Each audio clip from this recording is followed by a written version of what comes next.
The final presentation is just kind of like a general wrap-up, thanking people that they sustained or suffered a very, very long day, that some of them indicated already that they might be willing to and able to contribute, that we will follow up because the workshop is just opening the door a little bit and quite a lot of work has to happen afterwards, and that we're also interested in the first, I think the way Ivas put it, sort of like a first small step to quite an ambitious goal or vision, and that this vision also not just involves sharing the data that is there at the moment, but also, I don't know, setting up the groundwork for a better future, for data capture, data management, data maintenance, so that the large amounts of monolingual data, bilingual data, etc., can continue to feed a system run by the EC for the benefit of all of us, of the local governments, the citizens, and of course the EC as well. That's pretty much the wrap-up at the end of the day. The last 15 minutes, are there any questions that arise from this long day here? I think in your introduction you mentioned that there were conferences. You'd had one conference in Riga and there was another one. Have you got the plan, a date or anything like that, and what that's going to be? So you are a core part of the constituency of the Language Resources Board. And as part of that, you have two functions. One function is to engage with us and the local constituencies. So in that function, you are the national anchor points, the technology anchor points, the national anchor points from public services and ministries and institutions. Help us run the workshops and hopefully also some of the follow-up, which we're very much hoping to provide additional resources for. The other function is that you act as part of an advisory board, and you've done that plentiful today. We had so many comments, feedbacks, word of cautions, etc., and I think ideas, and I think this is really important. So we minuted everything, we recorded it. We will put it into practice. Yes. And at the moment, this particular meeting was kind of like hijacked because the most pressing need is to really run the workshops, to make them as good as possible. I think a lot of things related to the workshops are pretty much hazy and vague, and I hope that to some small extent, the discussions today, the information that we could provide, the feedback that you could give us, the ideas, etc., we hope that they were useful, that they make it a tiny little bit easier for you to run these workshops, and that you have a slightly clearer vision now and ideas about how to undertake this, how to go about this, how to work with us. You have an idea about what kind of support we can give you, etc. But the other function, I think we hope to return to in our next conference. So there's going to be 2 more meetings of the Language Resource Advisory Board. So this is oversight and feedback on the project. The constituency includes you, includes the public service anchor points, but also selected representatives of organizations like, I think Clarin was mentioned today several times. So Steven Krauer, for example, is a member. I think he might even be the chair of the language resource. Yeah, is engaging, exactly. And there's a few representatives from, I think, EFNIL, for example. I think we also have somebody from the translation world. So it's quite a diverse range of expertises and people that complements the board. And at the next meeting, we hope to get back to that function. We're also supposed to track the resources that come in. And so we as an organization will feed information back to you, what has been forthcoming from each of the different countries for you to review and to find sort of like to help us keep a pan-European perspective, which is grounded in the various countries. I think that's an important function of the Language Advisory Board. And we're even planning, so we don't have the most concrete ideas, so we want to have sort of like a very friendly competition and maybe have, how do you say, like a leaderboard where we count language resources, maybe words or something like that, and translate that into a score, of course normalized by maybe number of inhabitants of the country or GDP or something like this. I mean, a country like France, of course, is much, much bigger than, for example, Luxembourg or something like this. And then, I don't know, yeah, this might be useful, and we can publicize this, and this might be helpful to you, it might be helpful for outside, because one of our functions is, of course, also to generate awareness across the more general public, not just the experts. You're kind of like the expert group here, and also the people in the ministries, but also the more like general public. So we had some press campaign targeted at the European Day of Languages. I'm not sure how much resonance that created.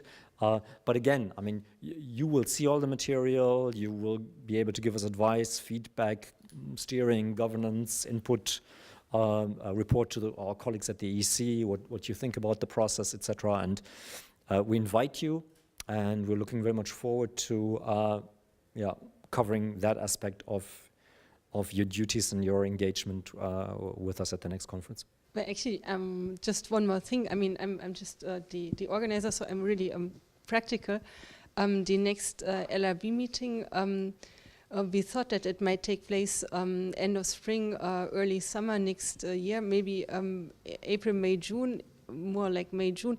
But the date is not fixed, ideally maybe attached to the conference. But what we would definitely want to do at that meeting, because then the workshops will be finished, and we would like to give you an update on first of all, the results of the workshop. So how have we been doing, what came out of all this, and how do we actually proceed with the data collection task, just to keep you in the loop and to actually see also your results and what happened with your contribution. So.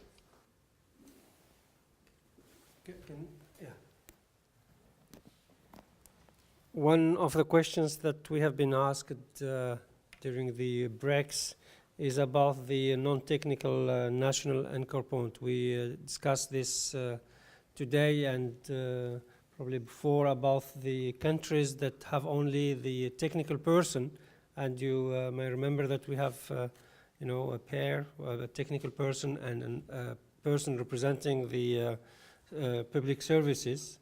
And the question is, what do we do with the countries that for which we didn't nominate yet the public sector representative?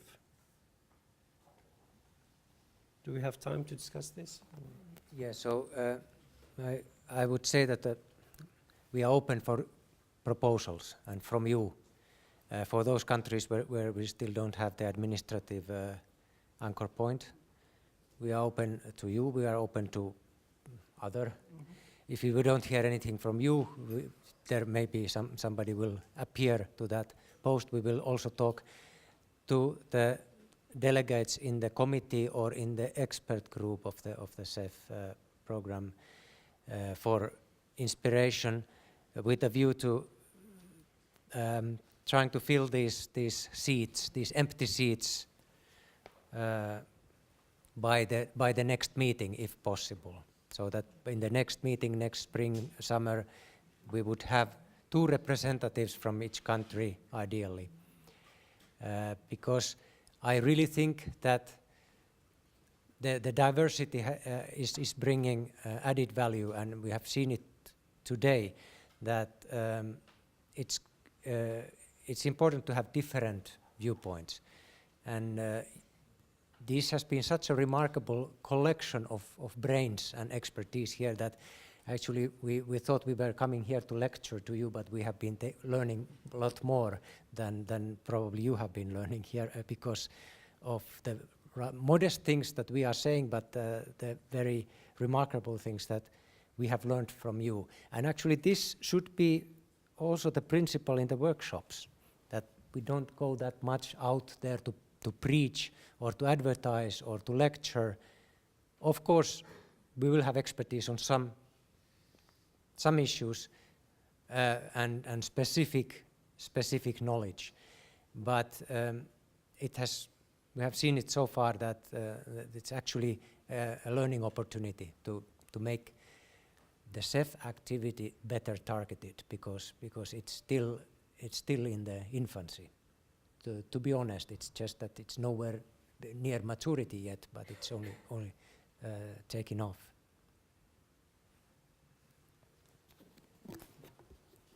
And if anybody wants to say anything about these nominations, you can say now in public, so from your country, or you can come forward afterwards in more privacy if you want to suggest somebody, for example.